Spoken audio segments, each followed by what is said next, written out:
Hola, muy buenas a todos y a todas. En este vídeo nos adentraremos a explicar cómo fue la era musulmana en territorio español, lo que se conoce como la era de Al-Ándalus, ¿vale? Si alguien no se sitúa ahora, pues que se vea con anterioridad el vídeo que hice hace tiempo sobre el mundo visigodo, ya que la era musulmana va a posteriori de lo que supuso el mundo visigodo. Por lo tanto, con el fin del mundo visigodo comienza esta era musulmana en España.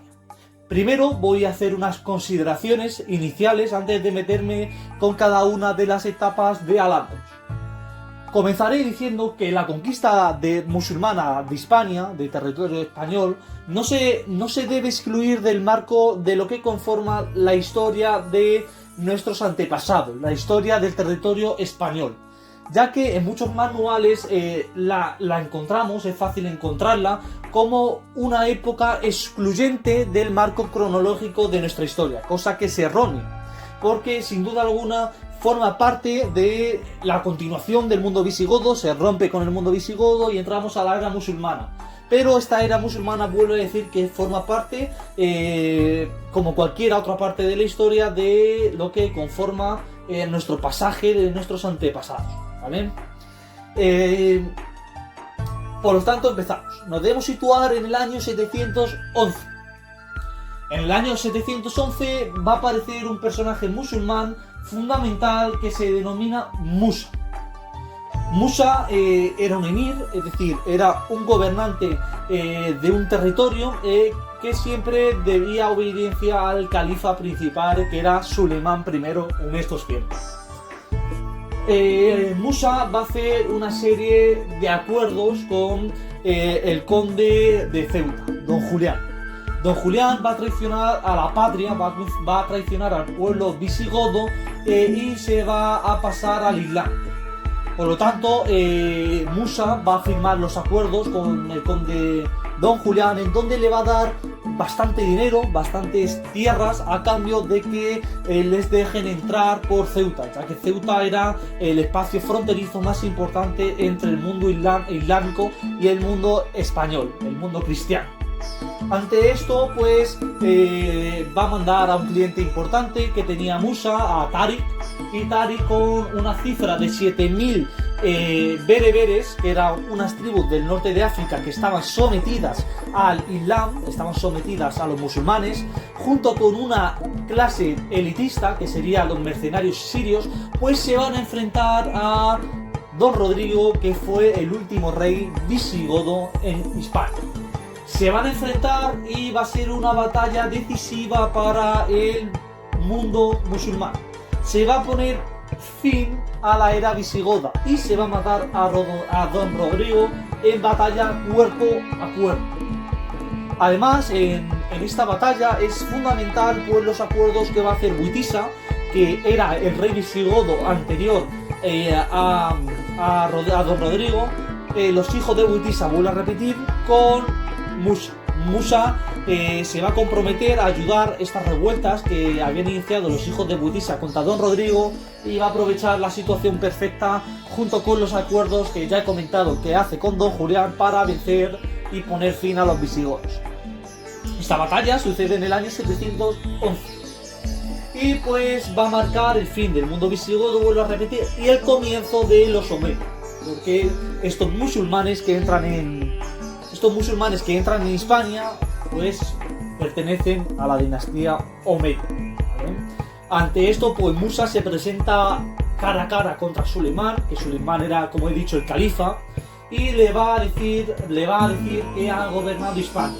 Suleimán, ante la gran obra que había llevado Musa, pues le va a otorgar ese conjunto de territorios que conformaban Hispania, bajo plena dependencia siempre de Damasco, que era donde se encontraba el gobierno principal omeya. Por lo tanto, se va a comenzar lo que historiográficamente se conoce como el waliato dependiente de Damasco, que va desde el año 711 hasta el año 756, en donde tenemos que tener muy claro, como he dicho, que va a estar gobernando Musa y sus sucesores siempre en el nombre del califa principal que se encontraba en Damasco, ¿vale? Que en ese momento era Suleimán. será fundamental tener en cuenta que los musulmanes hicieron esta expansión iniciada en el año 570, que es cuando nace Mahoma, último profeta de la dinastía Hachemí, que lo que va a hacer es pues difundir el mensaje que había hecho en su día el dios musulmán, que es Alá, en un acuerdo con Abraham, que es el primer profeta de esta dinastía Hachemí. Mahoma pues lo que va a hacer es otorgar una cierta manuscrito, unas ciertas tradiciones islámicas que son la Sunna, y pues va a dar crédito a lo que se conoce historiográficamente como la Hegira, la huida árabe, en donde los árabes parten de Medina Zahara en el año 632 con la muerte de Mahoma y se van expandiendo territorialmente por prácticamente todo el mundo. Quieren abarcar lo que se conoce como la Dar al-Harb, que se denomina Casa de la Guerra, ¿vale? Siempre todo acto se debía hacer en orientación a la Meca, ya que era el lugar sagrado, el lugar donde había nacido Mahoma. Bajo la concepción del Islam, pues el judaísmo y el cristianismo eran religiones que serían aceptadas, siempre y cuando que se pagaran los impuestos correspondientes, que se denominaban las jizyas, y pues se respetasen las culturas y las tradiciones musulmanas. Pero sin embargo, todas las religiones que eran politeístas, como es el caso de los bereberes del norte de África, pues no eran aceptadas. Entonces los musulmanes, una vez conquistado los territorios en donde estaban los bereberes, les daban dos posibilidades: o se integraban en el ejército musulmán o eran muertos, ¿vale? Entonces esto es importante que lo tengamos muy en cuenta. Luego también es muy importante tener en cuenta que a lo largo del periodo musulmán en Hispania se va a llevar a cabo un gran renacimiento cultural, sobre todo comercial, y también se van a añadir nuevas técnicas en la agricultura, como es el regadío, nuevos alimentos como puede ser el arroz, nuevos materiales muy fundamentales como puede ser la caña, el lino, el algodón, y pues generalización de diversos alimentos como podría ser también la caña de azúcar. Se van a tener dos monedas fundamentales, el dinar de oro y el dirham de plata, y pues prácticamente también se van a hacer una serie de gremios fundamentales que van a incrementar esa artesanía que se tenía en Hispania.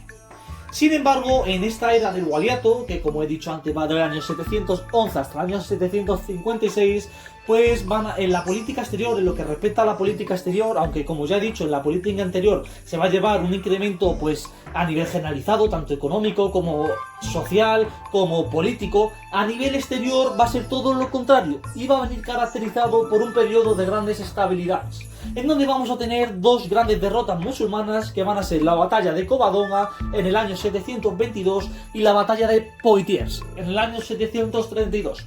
En lo que respecta a la batalla de Covadonga, debemos decir que fue un enfrentamiento dirigido por un personaje mitológico y legendario fundamental, que es Don Pelayo, que se lideró en una alianza de fuerzas astures junto con las fuerzas musulmanas. Era el representante de los escasos supervivientes que habían sobrevivido a los ataques musulmanes en el norte de la península.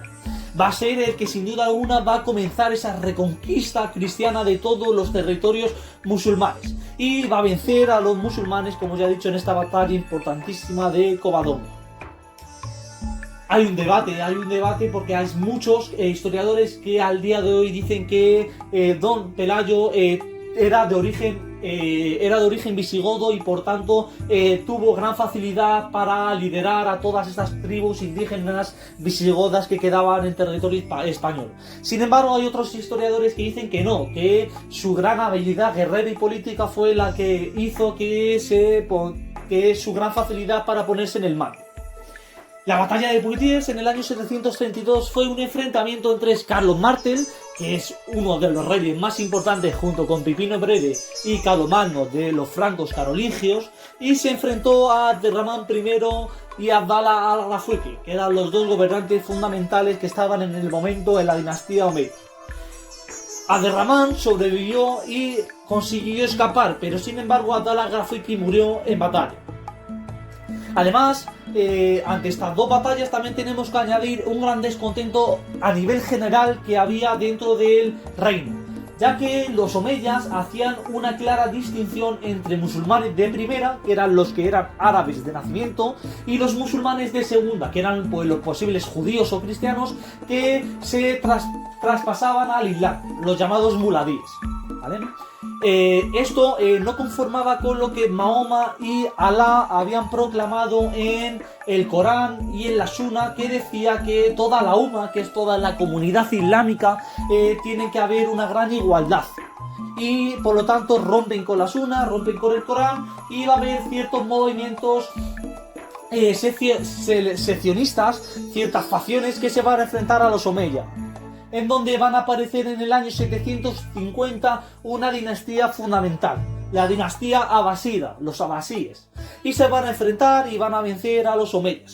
Sin embargo, Abderramán I va a huir a la casa de su madre, que se encontraba en el norte de África, y pues va a poder sobrevivir a estos grandes ataques muy sangrientos en la mayoría de los casos que van a protagonizar la revuelta abasí.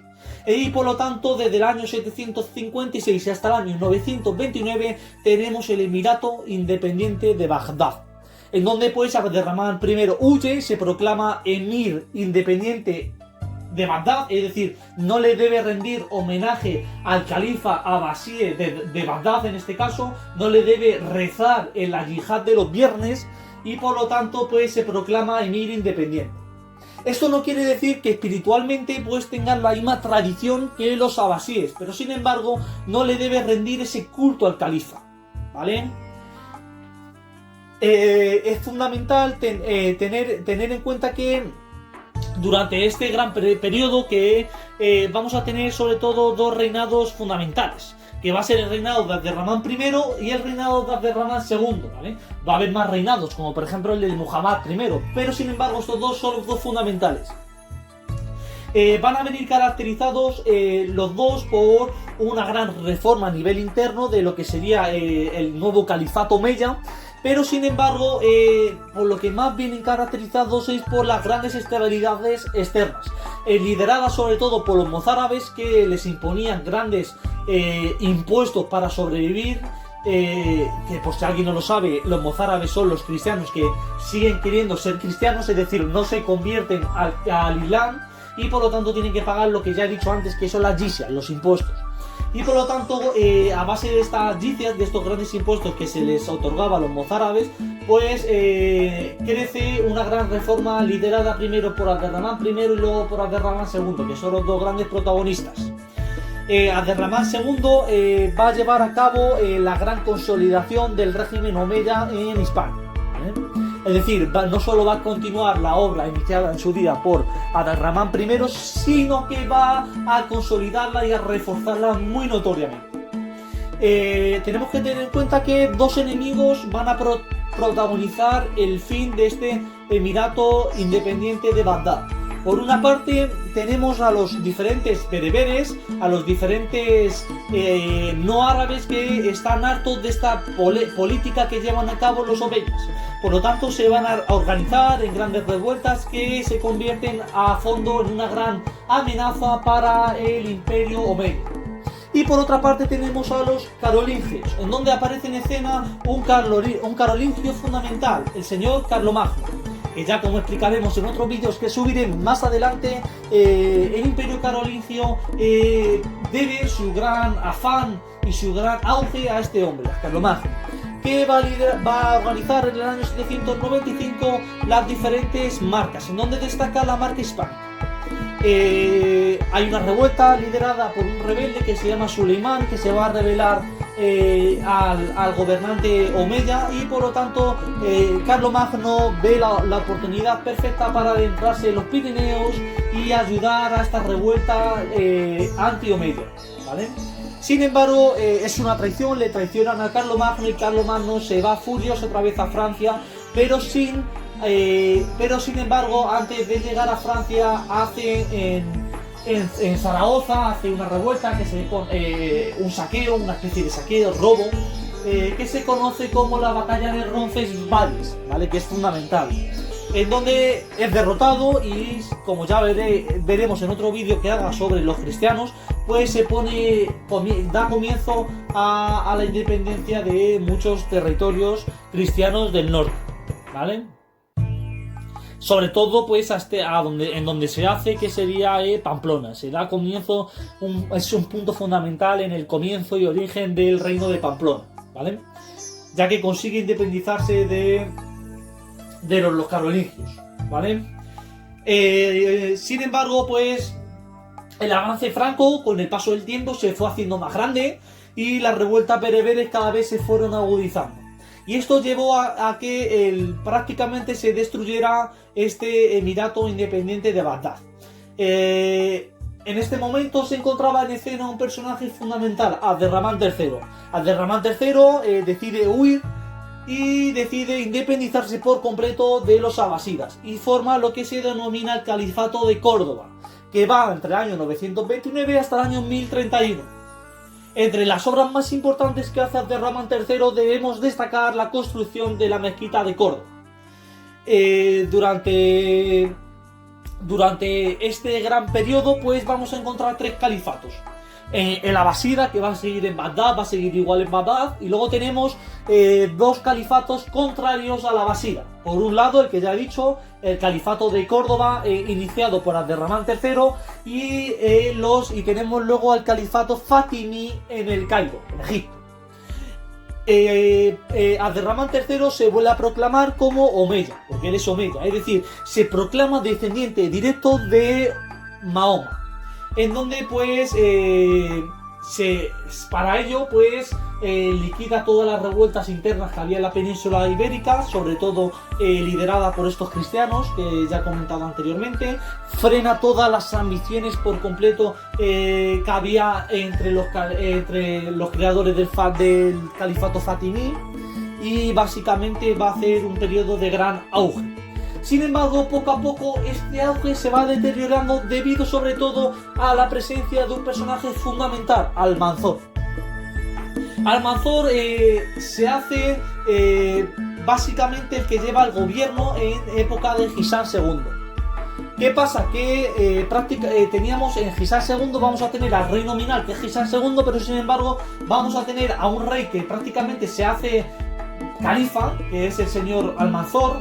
Y pues esto hace que se genere otra dinastía que se va a llamar la dinastía Amirí, y pues a partir de aquí comienza lo que historiográficamente se conoce como el periodo de Fitna, ¿vale? Que va entre el año 1008 hasta el año 1031. Es un periodo de gran conflictividad, es un periodo de pleno de gobierno, es un periodo de proceso de transformación, de fragmentación de poder, en donde estará muy presente claramente el poder, la reducción del poder de los califas a favor de los diferentes coras. Las coras son los gobernantes de los diferentes territorios. Que esto es lo que hará que más adelante pues con diferentes ataques como el de Suleimán, que luego se va a proclamar otra vez califa, y diferentes más ataques, pues que con la muerte de Gisán III, que va a ser el último califa existente, pues se ponga paso al reino de las taifas, que va desde el año 1031 hasta el año 1212. El reino de las taifas, por si alguien no lo sabe, las taifas eran los pequeños reinos en los que se va a fragmentar esta unidad territorial denominada como Al-Ándalus. Es lo que muchos historiadores consideran como el comienzo del fin del imperio islámico a favor de la hegemonía cristiana en la península ibérica. Las taifas eran gobernadas por diferentes gobernadores que se llamaban, como ya he dicho, coras, y se basaban en explotar a los clientes y a toda la sociedad en una fuerte recaudación de impuestos fiscales. Esto que va a hacer que ninguna cora pueda volver a gobernar sobre las demás, y prácticamente jamás se vuelve a reconstruir lo que se conocía como Al-Ándalus. Va a haber diferentes taifas, algunas más grandes y otras más pequeñas. En un total va a haber un total de 30 taifas. Va a haber la taifa de Toledo, que va a ser muy importante, la taifa de Badajoz, la taifa de Zaragoza, Sevilla, Valencia, y algunas muy pequeñas como puede ser la taifa de Niebla, de Albarracín, de Morón o de Arroz, entre otras muchas. Sin embargo, ahora van a cambiar las cosas. En época anterior los cristianos tenían que pagar, como ya he dicho, a los musulmanes los conocidos impuestos como yizes. Y ahora los musulmanes van a tener que pagar a los cristianos para poder sobrevivir en Hispania lo que se conoce como las parias, ¿vale? Con el comienzo de las taifas, la hegemonía, como he dicho, cristiana se consolida fuertemente. Y la disputa de nuevo vuelve a comenzar cuando el rey de Castilla, Alfonso VIII, es derrotado en la batalla de Alarcos, ¿vale? En el año 1195. Es derrotado y entonces ante esto pues quiere ser de venganza y se proclama, va al papado y firma con Bonifacio, que era el papa que estaba en aquel momento, pues dice que la ayude y entonces va a proclamar como cruzada ese ataque musulmán, va a proclamarlo como cruzada. Y entonces, pues, por si alguien, ya lo he dicho en muchos vídeos anteriores, cruzada es una guerra santa contra el infiel. Pues ante esto todo el resto de territorios hispánicos se ven en la obligación de ayudar a este reino de Castilla. Van a hacer una alianza conjunta cristiana contra los musulmanes. Van a participar todos los reinos, como ya he dicho, a excepción de León, que solo va a hacer unas pequeñas campañas ya que no pagaba lo que debía pagar para participar en la batalla. A los musulmanes no les queda otra opción que pedir ayuda al gran ejército que había por aquel entonces en el norte de África, los almorávides. Sin embargo, los almorávides, que eran los que en un primer momento habían ayudado a vencer a Alfonso VIII y todo ese proceso de organización, se ven colapsados con un hecho fundamental, y es que Alfonso I, el batallador, conquista Zaragoza, que era la enclave entre estos dos mundos, el mundo musulmán de la península y el mundo almorávide del norte de África, ¿vale? Y van a pedir ayuda a la siguiente gran potencia del norte de África, que serán los almohades, y que, como ya he dicho, los almohades no solo ayudarán a que se pueda sobrevivir esa presencia musulmana en la península, sino que harán grandes batallas. Se enfrentan en una gran batalla los almohades con los cristianos. Vamos a tener por un lado a Mohamed al-Nasir, que es el gobernante de los almohades, y por otra parte vamos a tener a Alfonso VIII, que, como ya he dicho, es el líder de la alianza cristiana. En esta batalla vence por una gran superioridad los cristianos, en la batalla de las Navas de Tolosa, sucedida en julio del año 1212, la cual marcará el fin del reino de las taifas, porque casi todas se van a desintegrar por completo. Los almohades no se van a desintegrar, van a seguir vigentes en el norte de África hasta que se produzca 20 años después, con el hijo de Mohamed al-Nasir, Abu al-Mutansir, se va a producir una crisis dinástica, ya que no va a tener hijos, y poco a poco se va produciendo el fin total de los almohades. Ante esto vamos a entrar en el periodo que se conoce como el Reino Nazarí de Granada, que va desde el año 1232, ya que en el 1212 se finaliza el proceso de taifas, pero sin embargo se van desintegrando progresivamente. No es un periodo que suceda de la noche a la mañana, sino que se van desintegrando progresivamente hasta que en el año 1232 ya todas las taifas están desintegradas por completo. Y se pasa a lo que historiográficamente se conoce como el Reino Nazarí de Granada, que será la última huella musulmana en la península ibérica. ¿Qué va a suceder? Pues que se van a ir dando diferentes personajes musulmanes que se van a querer hacer con el poder y van a querer volver a reconstruir lo que en antaño era Al-Ándalus, en donde debemos destacar Al-Hamar el Rojo, ¿vale? Al-Hamar el Rojo es fundamental porque va a firmar diferentes acuerdos con Fernando III de Castilla, que era un rey fundamental. Va a firmar diferentes capitulaciones que le van a permitir la presencia en un territorio pequeño que era Granada. Su superioridad militar estaba totalmente mermada frente a la fuerza cristiana. Además, la expansión se había reducido por completo, pero sin embargo, en el reino de Nazarí de Granada va a haber un gran apogeo y un gran esplendor económico y cultural, ¿vale? en donde pues va a destacar la famosa Alhambra, que todos conocemos, en donde es un gran palacio, es un gran conjunto palacial, que ya veremos en otros vídeos, ¿vale? Que nos describen muchos aspectos de esta cultura, muchos aspectos de esta economía que tenían en el reino nazarí de Granada, ¿vale? Posteriormente, Al-Hamar el-Rojor, cuando ya es anciano, ya es muy mayor, va a firmar diferentes capitulaciones también con el hijo de Fernando III, Alfonso X el Sabio, en donde pues estas capitulaciones van a marcar el comienzo decisivo del reino nazarí de Granada. Estas capitulaciones consistían en que cada 10 años, independientemente de lo que pasara, cada 10 años los reyes cristianos le tenían que dar la aprobación de que el reino nazarí de Granada podía seguir sobreviviendo. Como he dicho, esto no les garantizaba que ningún rey cristiano podía conquistar el reino nazarí de Granada, pero sin embargo no se podía expandir, evidentemente. Su fuerza militar y política quedaba totalmente mermada a la fuerza cristiana. Todo esto va a acabar cuando en el siglo XV va a llegar una alianza entre dos personajes fundamentales, Isabel y Fernán, que se conocen los reyes como los reyes católicos, ¿vale? Los reyes católicos son unos reyes bastante tradicionales, tienen una personalidad bastante tradicional y no van a querer que se siga teniendo una presencia musulmana en la península. Aparte, esto era un gran obstáculo para su unificación nacional que estaban llevando a cabo estos reyes. Entonces van a acabar con el reino nazarí de Granada en el año 1492.